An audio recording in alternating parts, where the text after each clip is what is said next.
When I think about where we're at, let's say circa 2002, there's a sense that we've got a lot of assets here in this region, but no one actually knew who those specific assets were, or in the fabric regarding collaboration wasn't really there. If you look at it from a technology perspective, and as evidence when you think about how many groups are getting together to talk about technology, share knowledge, not a lot. As well as in the sort of startup ecosystem, when you think about what is this thing called a startup, and is that even something that is on anyone's radar, it largely wasn't. So you fast forward to today, and I would suggest to you that if you look at the mesh or fabric associated with our technology ecosystem, it's as strong as any place in the country, and you can evidence that by the number of user groups that are happening, number of local conferences. I've done some rough calculation. We have somewhere in the magnitude of 50 user groups that are, whether it's Java, Ruby, JavaScript, a whole bunch of technology stacks that meet on an ongoing basis. We have things like Give Back Hack, we have things like Startup Weekend, we have a richness of event-centric things for people to get engaged and get involved.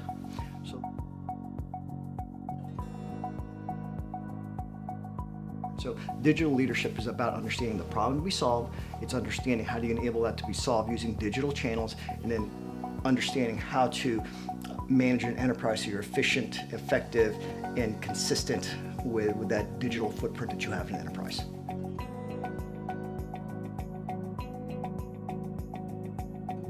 I want to be part of a community that works together and talks together. The ability to call someone that they don't know, and that person will actually take their call, much less have breakfast with them or a cup of coffee, that's not normal in a lot of the country. It's pretty commonplace here. And so that's a unique characteristic around making sure that we're in a community that reaches out, talks to folks. And by the way, underneath all that is a richness of intellect, a richness of place, a richness of culture that makes us on balance sheet, a pretty great place to live.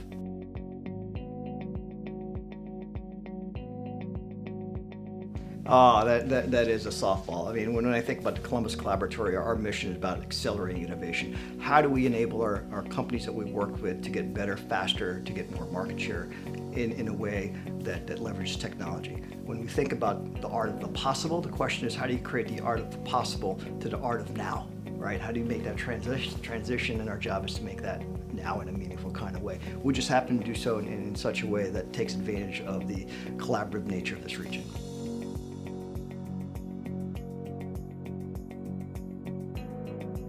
We like talking, we like hearing generalities, but what we really want to see is real technology innovation. We want to see the specific things that local companies are doing and actually talk to the people doing them.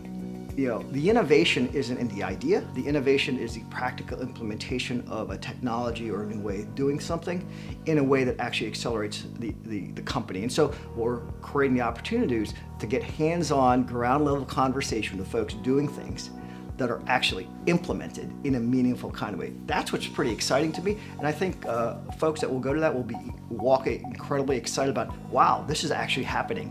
When we look at the expo, it's about educating, it's about creating awareness, and it's about inspiring.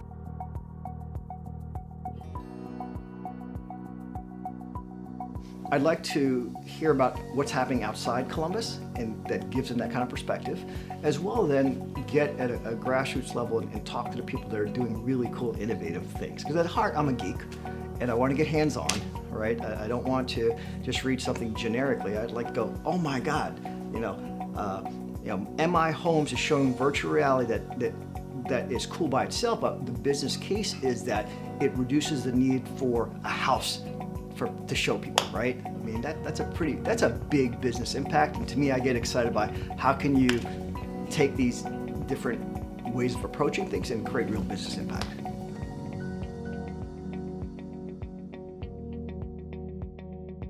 You start becoming a reflection of the people around you, and so to the degree that you can surround yourself with the smartest people and brightest people you know of, I would suggest you think about that. I would suggest in the technology-enabled world that the half-life, which is the useful lifespan of a piece of knowledge, is growing, is not measured in years, it's measured in months and days. And so the real currency and the ability to become continue to become relevant is the ability to learn. And so this notion of getting the habit of just continuing to learn and make that part of your day and paying yourself back first. Because if you're not learning, then you are essentially a depreciating asset in terms of like your ability to contribute. And so we all know the adage when we grow up, it says, you know, the way to create real wealth is continuous investment, right? Every week you invest compound interest. And so there's an analogy associated with knowledge around that. And then the third piece is, you know what, life's short. Find your passion, try things, and you know, just have a good time.